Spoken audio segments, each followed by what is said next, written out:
ముఖ్యమంత్రి షేరింగ్ అనేటువంటి కాన్సెప్ట్. అంటే ఇంకా ఎన్డీఏలో పర్మనెంట్ మెంబర్షిప్ అంతే, ఇంకా లైఫ్ లాంగ్, ఇంకా ఎన్ని రోజులు ఉంటే అందులో రాజకీయాల్లో ఫ్యూచర్ లో వచ్చే అవకాశాలను బట్టి అది ఉంటుంది. అంతేలే, రాజకీయాలు అటు ఇటు మారుతారు. మరొక కీలక అంశం ఏంటంటే మంత్రులు మొత్తం దాదాపుగా అందరూ వాటం పాలవ్వడం. అందులోకి 2 సార్లు మా క్యాబినెట్ విస్తరణ చేశారు, 2 సార్లు ఛాన్స్ ఇచ్చారు రోజాకి కానీ గుడివాడ ఇలా నానికి కానీ అందరికీ.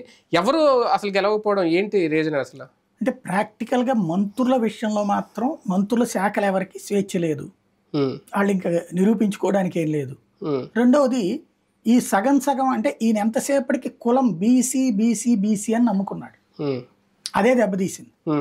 బీసీలు ఇప్పుడు మిగతా మంత్రులందరినీ మార్చాడు, బీసీలు మార్చల, వాళ్ళు ఎవరు గెలవాల బేసిక్. అలాగనే అదే వాళ్ళు గెలవలేదు, వీళ్ళ దాంట్లో మార్చారు. మార్చడం వల్ల గ్రిప్ లేదు అక్కడ. ఇప్పుడు ఏదో చేసే టైంలో ఫస్ట్ టర్మ్ వాళ్ళకేమో 2 ఏళ్ళు కరోనాతో పోయింది, ఇంకా వాళ్ళ ముద్ర ఏం వేసుకుంటారు.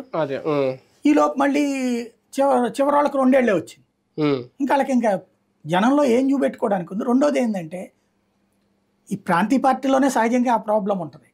ఏంటంటే మంత్రులకి వాళ్ళ స్వేచ్ఛ ఉండదు. ఇప్పుడు ఇదివరకటి రోజుల్లో సబితా ఇంద్రారెడ్డి, దేవేంద్ర గౌడ్కో, జానారెడ్డికో ఉన్నటువంటి ఛాన్సెస్ మంత్రులకి ఎవరికి ఉంది? కాంగ్రెస్, తెలుగుదేశంలో లేదు, ఇప్పుడు వీళ్ళకి లేదు.